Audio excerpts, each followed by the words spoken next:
حضرت عمر کا زمانہ ہے، مسجد میں عورتیں بھی نماز پڑھنے آتی ہیں اور مرد بھی نماز پڑھنے آتے ہیں۔ ایک خوبصورت عورت کا راستہ ایک نوجوان لڑکا روکتا ہے۔ ایک دن اس نے دیکھا، ایک دن رک کے کہا تجھے مسئلہ کیا ہے؟ اس نے کہا کہ میں تیرا چاہنے والا ہوں۔ اس نے کہا کہ میری چاہت ڈیمانڈ جو کروں گی پوری کر دو گے؟ اس نے کہا آسمان سے تارے بھی توڑ لاؤں۔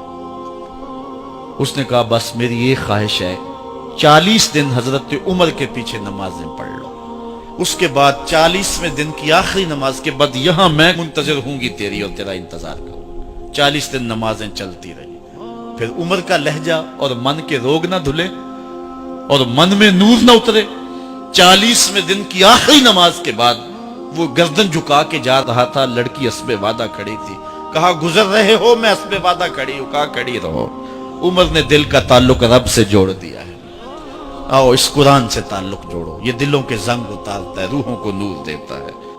اسلام کا جو بنیادی اخلاق ہے وہ حیا ہے، یہ بات ذہن میں رکھیں۔ ہر دین کی ایک پہچان ہے، حضور نے فرمایا اسلام کی بنیادی پہچان کیا ہے؟ حیا ہے۔ جب ہم نے اسلام کے دامن کو چھوڑ دیا ہے، یہ رسم حنا کے نام سے بدتمیزی یہ کس معاشرے سے ہم نے لی ہے؟ اور کیا بہوؤں بیٹیوں کا تماشا لگایا اور نیم برہنہ بیٹیاں لوگوں کی شہوانی نگاہوں کے سامنے ہیں، اور باپ بھی کھڑا ہے اور بیٹا بھی کھڑا ہے۔ نہ باپ کی آنکھوں میں حیا ہے، نہ بیٹے کی نظروں میں حیا ہے، نہ بھائیوں میں غیرت ہے، اور کہتے ہو اللہ کی رحمتیں ہمارے اوپر نازل ہوں۔ یہ تو شکر کرو پتھر نہیں برستے محمد عربی کے قدموں کا صدقہ۔ اگر ان کی رحمت نہ ہو درمیان میں ابھی آگ لگ جائے دونوں جہاں میں۔ یہ تو ان کی رحمت ہے کہ پتھر نہیں برستے۔ پچھلی قوموں نے ایک ایک جرم کیا، کسی کے اوپر پتھر برسے، کسی کے اوپر خون برسا، کسی کے اوپر ایسا زلزلہ آیا کہ نیچے والی جگہ اوپر اور اوپر والی بستیاں نیچے۔ لیکن اس امت پر ایسا نہیں ہوگا، اور اللہ نے فرمایا ما کان اللہ لیعذبہم وانت فیہم، محبوب تیری وجہ سے میں عذاب نہیں اتارا ورنہ پیس کے رکھ۔ سر سے لے کر پاؤں تک ہم اسلام میں آ جائیں، چھوڑیں آدھا تیتر آدھا بٹیر، جہاں جی چاہا اسلام کے دامن میں آگے اور جہاں جی چاہا ادھر چلے جائے۔ مسجد میں بھی چندہ دیا اور ہوٹل میں بھی شراب پی، رب بھی خوش رہے شیطان بھی راضی رہے، ایسا نہیں ہوگا۔ رب کہتے نہیں کہ میرے ہو تو پھر میرے ہی ہو۔ کوئی بھی غیرت مند محبوب نہیں جو ہے تسلیم کرتا کہ میرا محب کسی اور کی طرف نظر اٹھا کے بھی دیکھے، تو رب سب سے بڑا غیرت مند ہے، وہ نہیں چاہتا میرا ہو اور کسی اور کی طرف دیکھے۔ تم کون ہے؟ مغربی تہذیب لگتی کیا ہے تمہاری؟ اپنی ملت کا قیاس اقوام مغرب سے نہ کر، خاص ہے ترکیب میں تجھے قوم رسول آدمی۔ تم غیروں کی نقالیاں کرتے پھرتے ہو، تمہارے سامنے سیدہ عائشہ کی سیرت موجود نہیں ہے؟ تم مغرب کے ٹینوں بننے کی کوشش کرتی ہے میری بیٹی، تیرے سامنے محمد کی بیٹی فاطمہ کا نقشہ نہیں ہے؟ کدھر بھاگ رہی ہے؟ یہ بال کھول کے بازار میں کون جا رہا ہے؟ یہ نیم برہنہ کون جا رہا ہے؟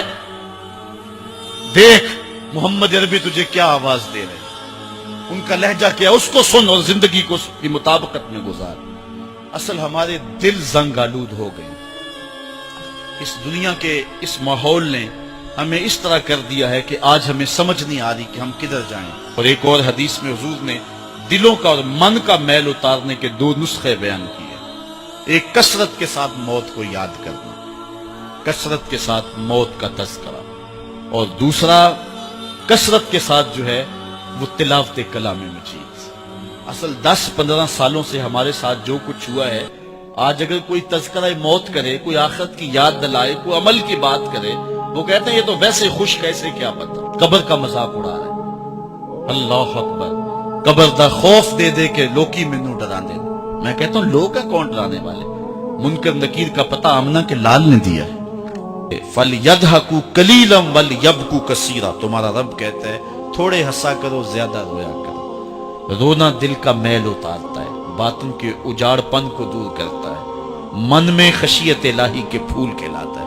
اور حدیث میں آتا ہے وہ آنکھ خوف خدا کی وجہ سے روئی اور ایک بال کی جڑ بھی بھیگ گئی، کل قیامت کے دن وہ بال جہنم میں نہیں جانے دے گا۔ عرض کرے گا مالک یا اسے جنت دے دے یا مجھے نکال لے، تو رب بال تو نہیں نکالے گا، اللہ تعالیٰ اس شخص کو جنت عطا فرمائے۔ لا خیر فی عین لا تبکی من خشیت اللہ، امام ابو نعیم نے لکھا حلیہ میں، اس آنکھ میں بھلائی کوئی نہیں ہے جو خوف خدا میں روتی نہیں۔